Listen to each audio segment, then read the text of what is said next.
दर्शन करके आए हैं। आदि गुरु शंकराचार्य मंदिर है। ये जो आदि गुरु शंकराचार्य जी थे, ये शंकर भगवान के अवतारी थे। कि जितने भी हमारे प्राचीन मंदिर हुए हैं या चारों धाम हुए हैं, सभी की जो खोज की थी आदि गुरु शंकराचार्य जी ने की। आज से 1300 वर्ष पहले जब उन्होंने पूरे भारत को घूमा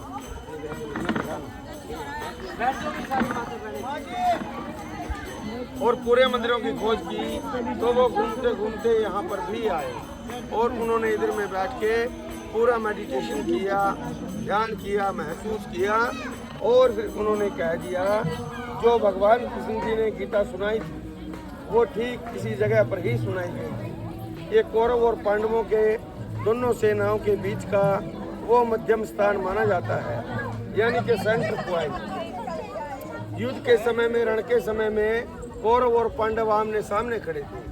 तो अर्जुन कहने लगे भगवान कृष्ण जी को कि प्रभु मुझे ऐसे स्थान पर लेकर के जाइए जहाँ से मैं दोनों सेनाओं को मध्यम भूमि से देख सकूं। तब श्री कृष्ण भगवान अर्जुन को इसी जगह पर लेकर के आए थे। सामने खड़ी सेनाओं में अपने भाई बंधुओं को देख करके अर्जुन को यहाँ पर मोह हो गया था कि मेरे काका, मेरे दादा, मेरे भाई, मेरे बंधु, मेरे गुरुजन तो अपने हैं प्रभु, मैं मारूं तो किसको मारूं। तब भगवान श्री कृष्ण जी ने अर्जुन को कहा था कि अर्जुन आज आप इन कौरवों को मारो न मारो, लेकिन मारे यहाँ पर सभी जाएंगे।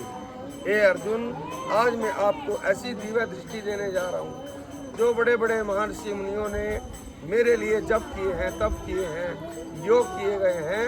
ऐसी दिव्य दृष्टि मैंने उनको नहीं दिया जो मैं आज आपको देने जा रहा हूँ। प्रभु जी रथ के ठीक सामने जो पेड़ खड़ा है, भगवान कृष्ण जी ने अर्जुन को गीता सुनाई थी और गीता सुनाते समय वो वृक्ष भी सदा सदा के लिए अमर हो गए थे और तभी उस पेड़ का नाम पड़ा है अक्षयवट। अक्षय मैंने जिसका शयना हो, जो सदा सदा के लिए जिंदा रहता है। ये 48 कोस 156 किलोमीटर का रणभूमि है माता।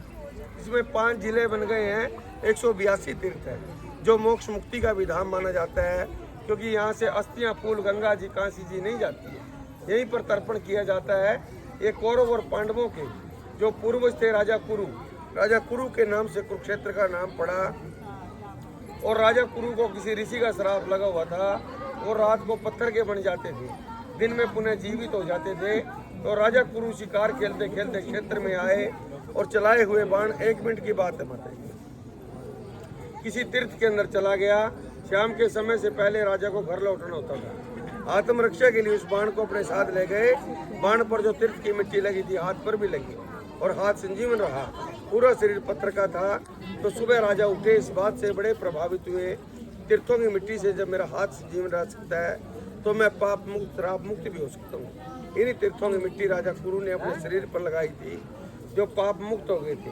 तब उन्होंने मुक्ति के लिए जो 8 नियम धर्म बताए गए, सत्कर्म किए, धर्म किए, दान किए, योग किए और भगवान विष्णु की अखंड भक्ति की।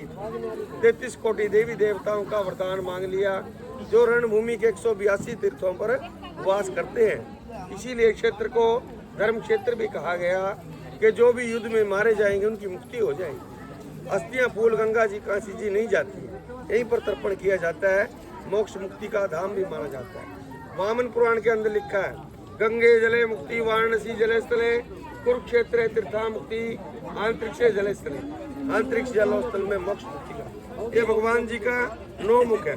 सबसे पहले राजा बलि है, नरसिंह अवतार गणेश जी हैं, शंकर भगवान श्री कृष्ण जी, दाढ़ी वाले ब्रह्मा जी हैं, हैग्रीव जो घोड़े वाला मुख है, हनुमान जी और परशुराम जी। एक परिक्रमा विराट रूप में करते हैं और अमर पेड़ का परिक्रमा की जाती है। बोलो भाई मेरे साथ। उसमें एक जाप किया जाता है, ओम नमो भगवते वासुदेवाय, ओम नमो भगवते वासुदेवाय।